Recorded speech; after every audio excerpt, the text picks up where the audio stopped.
पाकिस्तान में नित नई कहानियां, नित नए ड्रामे जो हैं वो देखने में मिलते हैं और ये अजीब एक ड्रामा है कि करप्शन की जो कहानी है, जो करप्शन की दास्तान बनाई जा रही है, जो करप्शन का नैरेटिव बनाया जा रहा है, उसका मुद्दई वो आदमी बनना चाह रहा है जिस पर अपनी जिंदगी के अंदर इखलाकी करप्शन भी साबित हुई, फाइनेंशियल करप्शन की भी साबित होने वाली है और वो मुद्दई करप्शन का बनने वाला उन लोगों पर इल्जाम लगा रहा है कि जिसका बाप पाकिस्तान का बड़ा इंडस्ट्रियलिस्ट था, जिसका जिंदगी भर कोई चालान भी नहीं हुआ था, कोई गैर कानूनी काम तो दूर की बात, कभी किसी गैर कानूनी काम के लिए शोकस भी नहीं हुआ था। और इमरान खान साहब, हम मजबूर हैं अब आपकी हकीकत लोगों को बताने के लिए, क्योंकि आप इस ड्रामे और कहानी के अहम किरदार हैं।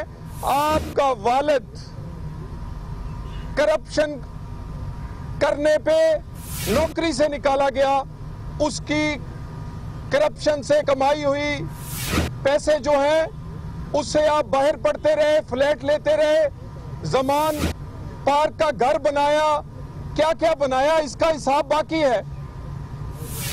और यहां बातें आप करते हैं उस नवाज शरीफ के खिलाफ, हर चौथे दिन उसको कहते हैं इस्तीफा दे दो।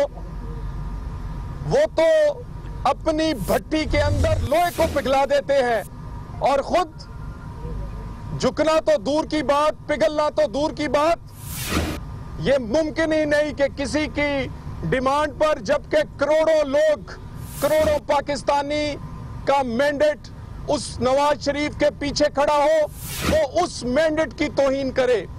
नवाज शरीफ के पर लाजम है कि वो पाकिस्तान के लोगों के मैंडेट को ओन करे और उसके मैंडेट को जिस तरह अवाम चाहते हैं अमली शक्ल दे।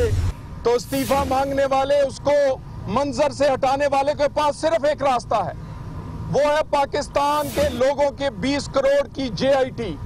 जिस दिन वो गुनाहगार करेगी, जिस दिन वो वोट आउट करेगी, उस दिन हम बगैर पूछे घर चले जाएंगे, मगर उसके अलावा नहीं। और अब यहां कहा जा रहा है, हमारे मुखालफिन की ख्वाहिश है, मेरा भी नाम लेते हैं, मेरे साथियों का भी नाम लेते हैं कि हम कोई अदालत की या अदारों की तौहीन कर रहे हैं। हमारा तो माजी का किरदार, सियासी जद्दोजहद, हमारा लबो लहजा और हमारे तमाम इकदामात इस बात की तईद करते हैं कि हमने अदारों की भी, कानून की भी, कानून की अदालत की भी हमेशा एहतराम किया। लेकिन अच्छा हुआ कि चीजें मंगवाई गई हैं।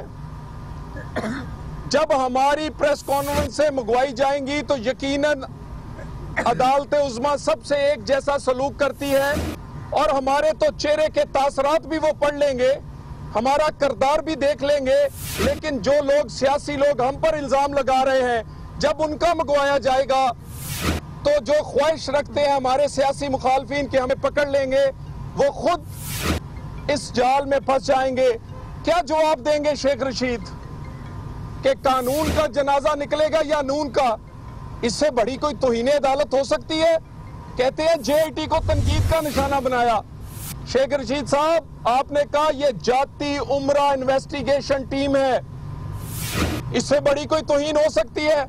इमरान खान ने कहा ये नवाज शरीफ के जिन नौकर हैं, आपके पास ये रिकॉर्डिंग पड़ी है, और वो जो आज स्पोक्समैन बनने की कोशिश कर रहे हैं, जो हर आमर के स्पोक्समैन रहे, जो हर आमर की बनाई हुई अदलिया के स्पोक्समैन रहे, जिन्होंने आजाद अदलिया पर उनकी ट्वीट हो, उनका लेटर हो, उनकी रिट्स हो, उनका किरदार हो, वो आपके कैमरों के पास भी है और दुनिया के पास भी।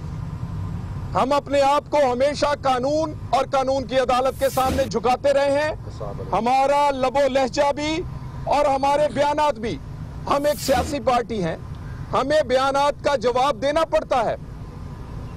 यहां बड़ा कहा गया कि जेआईटी को कसाई की दुकान क्यों कह दिया गया। जरा कोई याद रखे कि शेख रशीद से किसी ने पूछा कि आपने कहा था ईद पर कुर्बानी होगी, हुई नहीं। उन्होंने कहा मैं क्या करता, कसाब जो है, जो कसाई है, वो दौड़ गया है। किसको कहा? शेख साहब आपने किसको कहा? आप वजाहत कर दे, पता चल जाएगा।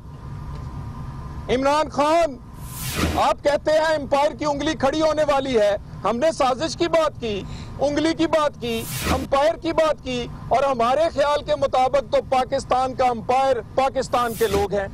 वो जिसके खिलाफ उंगली उठाएंगे वही जाएगा, वो जिसको चाहेंगे वही पाकिस्तान पे हुक्मरानी करेगा। खान साहब आपने किसकी बात की? वजाहत कर दें। स्क्रिप्ट की बात करते हैं। कल पाकिस्तान के एक नामवर वकील जो हमारी मुखालफत में पेश है, एतजाज एहसन साहब ने कहा यह सब कुछ जेआईटी ने स्क्रिप्ट के तहत किया। आज की अखबार पे खबर लगी हुई है, मेरे पास और आपके पास भी उसकी कटिंग मौजूद होगी। वो किस स्क्रिप्ट की बात कर रहे हैं, हम उसी का जवाब दे रहे हैं। तो ये तमाम चीजें कंपैरिजन होना चाहिए, अच्छी बात है, और इससे हमें फायदा होगा। और एक चैनल को भी तौहीन अदालत का नोटिस दिया गया, बहुत अच्छा हुआ, मगर और अच्छा उस वक्त होगा जब उस चैनल के साथ बाकी चैनल्स की भी वीडियोस चलेंगी, ट्रांसक्रिप्ट आएगा, और उनके उन एंकर से भी और उसके मालकान से भी पूछा जाएगा। ऐसे लगता है जैसे वो जेआईटी के कुर्सी के नीचे बैठे होते हैं, जैसे वो सुप्रीम कोर्ट में नहीं, वो एंकर्स सुप्रीम कोर्ट के कोर्ट रूम में नहीं, जजेस की रिटायरिंग रूम की अंदर की बातें वो अपनी तरफ से बयान करते हैं। चैनल्स का, तमाम चैनल्स का, तमाम एंकर्स का, सिर्फ एक रिपोर्टर का नहीं। बहुत अच्छा हुआ जब अदालत आलिया देखेगी, कौम की आंखें भी खुलेंगी, सही फैसला भी होगा, तौहीन अदालत करने वाले का पता भी चलेगा, और पाकिस्तान का सिस्टम भी बेहतर होगा।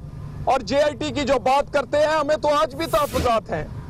उसके 256 सफ़ों की रिपोर्ट में 256 गलतियां हैं। हम उस रिपोर्ट का पोस्टमार्टम सुप्रीम कोर्ट के सामने करेंगे। सुप्रीम कोर्ट को एक एक सफा, एक एक चीज दिखाएंगे। कहते हैं मरियम नवाज का डॉक्यूमेंट इसलिए ठीक नहीं, जरा अंदाजा लगाएं इनकी तहकीक का, इनके मेयार का। हम यही कहते थे, ये वो लोग नहीं जो मेयारी तफ्तीश कर सके, क्योंकि सुप्रीम कोर्ट ने फैसला इस तफ्तीश पे करना है। ये जितनी अच्छी होगी, मेयारी होगी, नाकस नहीं होगी, तो उसी तरह की सहूलत होगी सुप्रीम कोर्ट को। वो कहते हैं वो फॉन्ट जिससे वो ट्रस्ट डीड लिखी गई वो था ही नहीं। इतनी आप मेहनत करते रहे, कभी आप लंदन जाते रहे, कभी दुबई जाते रहे, गूगल करके आधे मिनट में देख लें वो फॉन्ट कब से आया हुआ है इस मार्केट में। इस तरह की बेशुमार बातें हैं। हम जेआईटी के मुतल्लिक अपने तहफ़्फ़ुज़ात अवामी अदालत में भी रखते रहे और कानूनी अदालत में दोबारा लेकर आ रहे हैं, और इंशाअल्लाह ताला सुप्रीम कोर्ट के अंदर ही ये साबित करेंगे। अगर हम सब, अगर एज ए पार्टी ये कोई समझता है कि हम किसी अदारों के खिलाफ, किसी अदारों के इज्जत एहतराम में कोई कमी करेंगे, तो ये उसकी भूल है। और मैं यही बात यहाँ पहले भी कह चुका हूँ कि जो चाहते हैं कि अदारों की लड़ाई हो, नून लीग नहीं होने देगी। और हमारे किरदार से, और अब हम दोबारा फिर तहफ़्फ़ुज़ात अपने सुप्रीम कोर्ट में लेके आ रहे हैं और साबित करेंगे जजेस के सामने क्यों लेके आ रहे हैं। क्योंकि हम समझते हैं कि ये अदारे ही हैं जो फैसला कर सकते हैं, इंसाफ दे सकते हैं। शरीफ खानदान को भी इंसाफ का हक इन्हीं से मिलना चाहिए। बहुत शुक्रिया।